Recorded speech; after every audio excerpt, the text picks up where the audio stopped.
Subscribe करें हमारे YouTube channel को और बेल आइकन को प्रेस करें हमारे लेटेस्ट वीडियोस को देखने के लिए।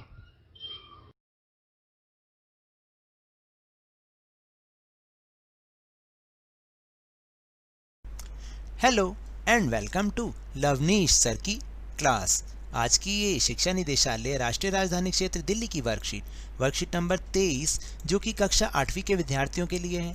यह ली गई है सामाजिक विज्ञान के इतिहास विषय से और जिसमें हम समझ रहे हैं पाठ 5 जब जनता बगावत करती है 1857 व उसके बाद। तो आज की इस वर्कशीट में हम पिछली वर्कशीट से जितना हमने समझा था उसके आगे के बारे में जानेंगे। तो आप तो जानते ही हैं कि पिछली कुछ वर्कशीट से हम इस पाठ को पढ़ रहे हैं और इसके विभिन्न टॉपिक्स पर हम चर्चा भी कर रहे हैं। तो आज का टॉपिक क्या है, चलिए देखते हैं इस वर्कशीट में। तो शुरुआत करते हैं मेरे साथ और समझने की कोशिश करते हैं। कंपनी का पलटवार। जैसा कि पिछली वर्कशीट में हमने समझा था कि किस तरह से 1857 का विद्रोह भड़क रहा था। देश में अलग अलग जगहों पर जो नेता थे, जो स्वतंत्रता सेनानी थे, उनके नेतृत्व में लोग कंपनी के ऑफिसों पर, उनकी बिल्डिंग्स पर हमला करते ही जा रहे थे। तो अब कंपनी ने आखिर क्या पलटवार किया? विद्रोह की उथल पुथल के बावजूद अंग्रेजों ने हिम्मत नहीं छोड़ी। कंपनी ने अपनी पूरी ताकत लगाकर विद्रोह को कुचलने का फैसला किया। उन्होंने इंग्लैंड से और फौजी मंगवाए, विद्रोहियों को जल्दी सजा देने के लिए नए कानून बनाए और विद्रोह के मुख्य केंद्रों पर धावा बोल दिया गया।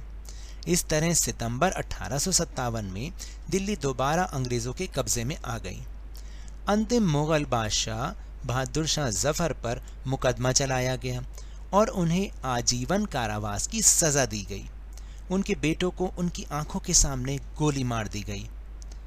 बहादुर शाह जफर और उनकी पत्नी जीनत महल को अक्टूबर 1858 में रंगून जेल भेज दिया गया और 1862 में यहीं उनकी मृत्यु हो गई।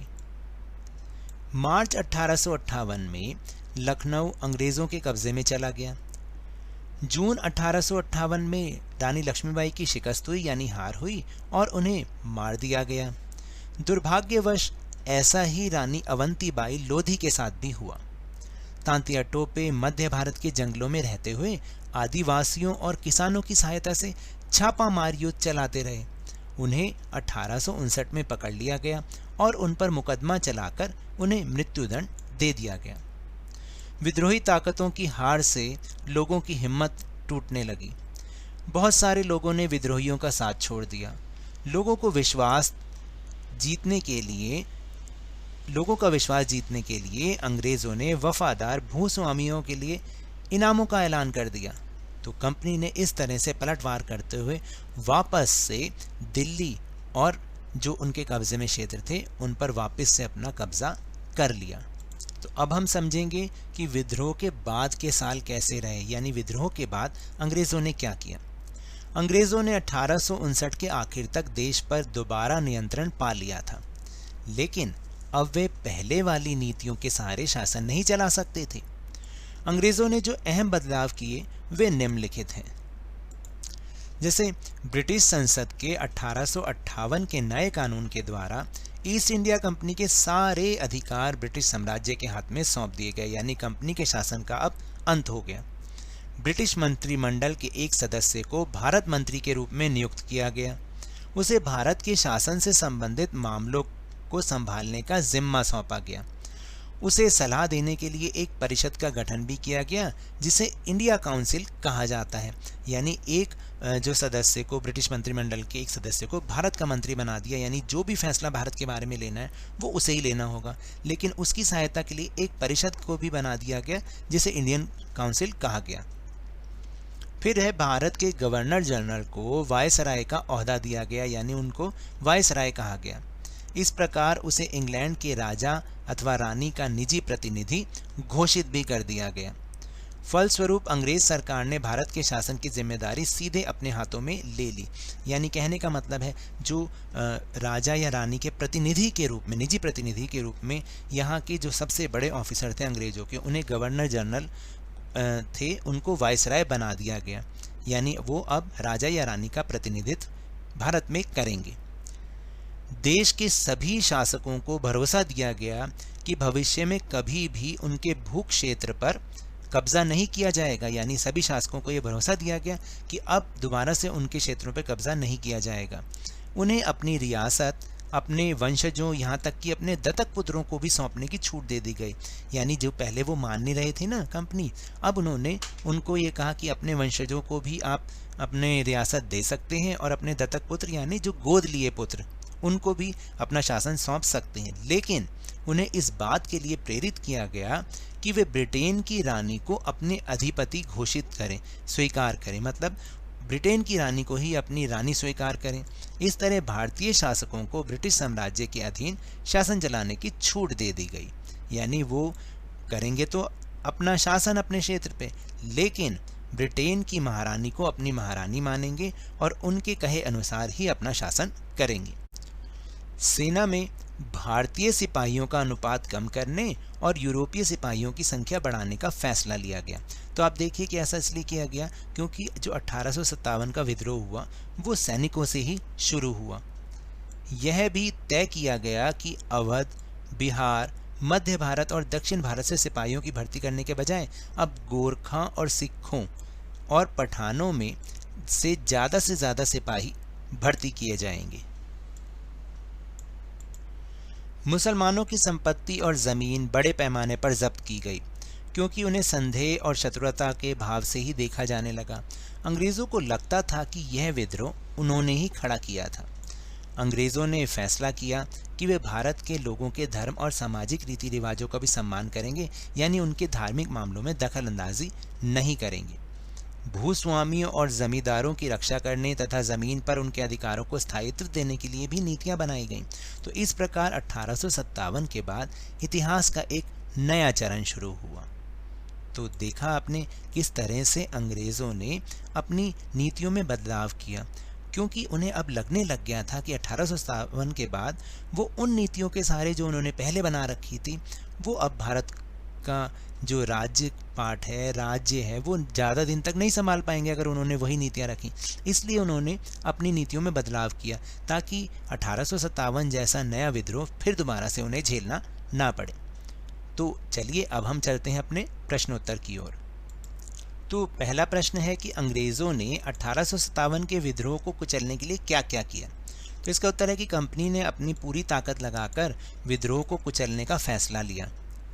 उन्होंने इंग्लैंड से और फौजी मंगवाए, विद्रोहियों को जल्दी सज़ा देने के लिए नए कानून बनाए और विद्रोह के मुख्य केंद्रों पर धावा बोल दिया। फिर दूसरा प्रश्न है कि आरंभिक महीनों में तो प्राप्त सफलता मिली, इसके बावजूद 1857 का विद्रोह असफल क्यों हो गया। स्वयं सोचकर लिखिए, यानी पहले सफलता मिलने के बावजूद फिर भी 1857 का विद्रोह जो था वो असफल हो गया, क्यों। तो इसके देखिए कई कारण थे, जैसे संगठन का अभाव। यानी संगठन का अभाव का मतलब होता है कि जो लोग अलग अलग जगहों से तो लड़ रहे थे, लेकिन एक प्रॉपर एक संगठन जो सबका साथ मिलना चाहिए था पूरे देश का, वो नहीं मिल पाया। एक उद्देश्य का अभाव, यानी सबका उद्देश्य एक नहीं था, सब अपने अपने मतलब से, जो और समाज के वर्ग थे वो भी इसमें शामिल हुए लेकिन अपने अपने उद्देश्यों से। फिर था योग्य नेतृत्व का अभाव, जैसे कि जो अंग्रेजी सेना थी वो एक ही नेतृत्व में लड़ रही थी, ऐसे जो भारतीय सेना थी, जो भारतीय सेनानी थे वो अलग अलग थे। हालांकि उनमें बहुत सारे अच्छे योद्धा भी थे और उनके नेतृत्व में बहुत जगह पर बहुत अच्छी तरह से लड़ाई भी लड़ी गई, लेकिन सब लोग ऐसे नहीं थे। फिर अंग्रेज़ों के उत्तम साधन, यानी अंग्रेज़ों के पास बहुत ही बढ़िया हथियार थे जबकि भारतीयों के पास इतने बढ़िया हथियार नहीं थे। अंग्रेज़ों को भारतीयों द्वारा सहायता देना, बहुत सारे वर्ग ऐसे भी थे जो अंग्रेज़ों को सहायता दे रहे थे, इसके कारण भी ये विद्रोह असफल हो गया। और अंग्रेज़ों की क्रूरता, अंग्रेज़ों ने इतनी क्रूरता दिखाई कि जो भी उन्हें विद्रोहियों का समर्थक लगता था उनके साथ वो बहुत क्रूरता बरतते थे। इस डर के कारण भी लोग इस 1857 के विद्रोह से नहीं जुड़ पाए और ये विद्रोह असफल हो गया। फिर तीसरा प्रश्न है कि 1857 के स्वतंत्रता सेनानियों के साथ क्या हुआ। तो देखिए, अंतिम मुगल बादशाह बहादुर शाह जफ़र पर मुकदमा चलाया गया और उन्हें आजीवन कारावास की सज़ा दे दी गई। जून 1858 में लक्ष्मीबाई, रानी लक्ष्मीबाई की हार हुई और उन्हें मार दिया गया। ऐसे ही रानी अवंतीबाई लोधी को भी मार दिया गया। तात्या टोपे को 1859 में पकड़ लिया गया और उनके ऊपर मुकदमा चलाकर उन्हें भी मृत्युदंड दे दिया गया। फिर चौथा प्रश्न है कि विद्रोह के बाद के सालों में अंग्रेजों ने अपने शासन में क्या क्या बदलाव किए। तो देखिए, अभी हमने आखिरी में ये समझा भी था कि कैसे कैसे बदलाव किए। जैसे कंपनी के शासन का अंत कर दिया गया, यानी सारे के सारे अधिकार अब ब्रिटिश सरकार को मिल गए।